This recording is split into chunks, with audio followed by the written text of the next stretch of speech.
Destabilized All Awards Shows 2017 MTV Movie and TV Awards Review, in attempting to reinvent.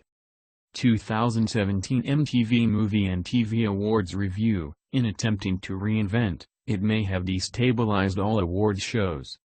It's hard not to enjoy yet another opportunity to watch Moonlight win an award. When Ashton Sanders and Jarl Jerome gleefully accepted the award for Best Kiss, speaking passionately about how this is for the others, the misfits, it was probably the most legitimately great moment of the show, an honest and true celebration of post-millennial culture fittingly spotlighting two post-millennials. This, however, came during the same night that John Cena pouted over not being able to sell the word woke and the latest Cyrus clone singing in front of a half-pipe of skateboarders. At times, it wasn't totally clear who this show was for, or why it even exists. Read more. MTV Movie and TV Awards 2017 Recap, not only the most progressive ever, but also MTV's farewell to millennials. Is it because it's new, that the title MTV Movie and TV Awards doesn't really roll off the tongue? But MTV's innovative choice to integrate both film and TV into its categories did play pretty smoothly, reflecting the fact that at this point, the lines between mediums are shakier than ever. The opening musical number, selling the blending of movies and television with a Beauty and the Beast tribute, featured a bunch of impressive technical moves but was ultimately pretty forgettable. And the show also borrowed a classic internet meme by recutting the trailers, for Logan and Rogue One to recast them as different genres, not a bad idea, but one that had been done before, and didn't really stick in the memory. Here what was memorable: while MTV is not the first award show to erase gender lines in evaluating performance, despite what Billions-star Asia Kate Dillon might have suggested, it is a high-profile decision that winner Emma Watson, for Beauty and the Beast, seemed genuinely touched by.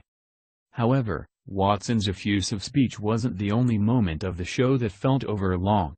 The show, while coming in at only 2 hours and 10 minutes, felt like it was 3 hours, in part because unlike, say, the Oscars, the award-presenting to other stuff ratio leaned way more towards other stuff.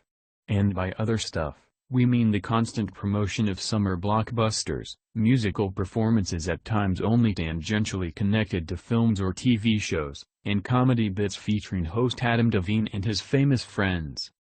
While the first two are a proud part of MTV tradition, the last element bears noting. Oftentimes, an awards show host will recede into the background of the night as things go on, and planned comedy bits get cut for time.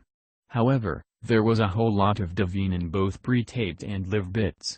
The level of jokes wasn't bad, always here for Jillian Bell, but it got to the point where, by the end of the night, Devine had to rush around dropping off all the awards they would to be able to get to properly distribute.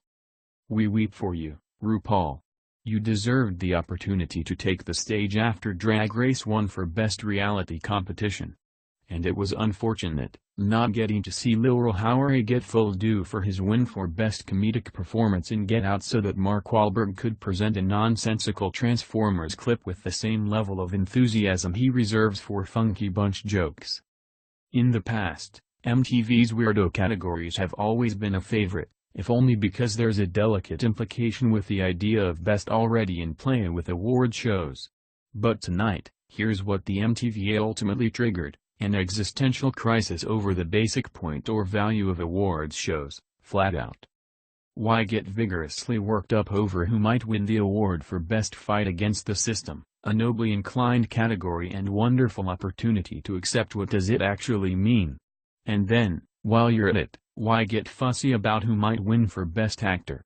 What does any of this mean, the doling out of statues based on seemingly arbitrary voting? Is there perhaps a better way to celebrate great accomplishments in film and television than making them fight against each other to be declared the best? If you're not even going to bother handing out the awards during the show, are you flat out acknowledging that the whole point of these shows is simply a crass exercise in marketing? Some talented people got some very heavy statues over the course of the show, and were quite often very cute about it. But in attempting to redefine how the modern-day awards show might work, while grasping for class and ass in the same night, MTV might have destabilized the inherent value of award shows, flat out.